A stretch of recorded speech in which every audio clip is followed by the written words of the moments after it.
জীবান কিউবার, চলো চ্যানেলটাকে ভিজিট করি। 43টা শর্ট ভিডিওতে 823টা সাবস্ক্রাইবার, খুব ভালো কথা। আর শর্টসগুলো যদি দেখি আমি, এখানে তুমি কিউব সলভ করছো, ঠিক আছে। যদি পপুলার ভিডিও দেখি আমি, আচ্ছা এখানেও প্যাটার্ন আছে। আর লেটেস্ট ভিডিও দেখি যদি আমি, সবার প্রথম বল, তুমি ব্যাকগ্রাউন্ড মিউজিক তুমি ইউজ করেছো, যেটা তোমার পপুলারে গেছে সেটা কিন্তু ব্যাকগ্রাউন্ড মিউজিক আছে, আর নতুন যেটা আছে সেটা কিন্তু ব্যাকগ্রাউন্ড মিউজিক নেই।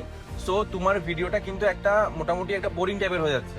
তো সবার প্রথমে তোমার ভিডিওর ব্যাকগ্রাউন্ডে মিউজিক ইউজ করো, আর প্রথমে যেগুলো তুমি কিউবের প্যাটার্নগুলো সেট করছো এটাকে একটু ফাস্ট ফরওয়ার্ড করো। আর যখন তুমি সলভ করবে সেটাকে নর্মাল স্পিড রাখো, কোনো ইস্যু নেই। মানে একটা ভিউয়ার যে তোমার ভিডিও ভিজিট করবে বা ভিডিও দেখবে, সে কিন্তু কন্টিনিউ যাতে ভিডিওটা ওয়াচ করে, তাকে এঙ্গেজ করার জন্য কিন্তু এগুলো মাস্ট ভিডিও করতে হবে। আর চ্যানেল ডেসক্রিপশনে যদি আমি দেখি লেখা আছে প্লিজ 1K সাবস্ক্রাইব, এটা কিন্তু ডেসক্রিপশন নয়, তোমার যে ভিডিও নিস সেই অ্যাকর্ডিং তোমার ডেসক্রিপশন সেট করো।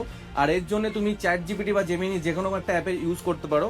আর তুমি যেভাবে তোমার ভিডিও গ্রোথ আছে, 43টা ভিডিওতে 823টা সাবস্ক্রাইবার, এটা কিন্তু খুব ভালো গ্রোথ। তুমি যদি কন্টিনিউ করো ডেফিনেটলি তোমার চ্যানেলটা অনেক বড় কিছু হবে। আর একটা জিনিস তুমি ব্যবহার করতে পারো, যখন তুমি কিউবটাকে সলভ করবে না, নিজের ফেস, নিজের মুখে একটা রিয়াকশন একটা কর্নারে সেট করতে পারো।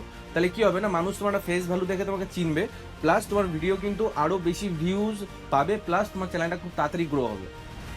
আর তোমরা যদি চাও আমি তোমাদের চ্যানেলটা ভিজিট করি, তাহলে অবশ্যই নিজের ইউটিউব চ্যানেলের নামটি কমেন্ট বক্সে টাইপ করো, আর পরবর্তী ভিডিও তোমার ইউটিউব চ্যানেল নিয়েই হবে।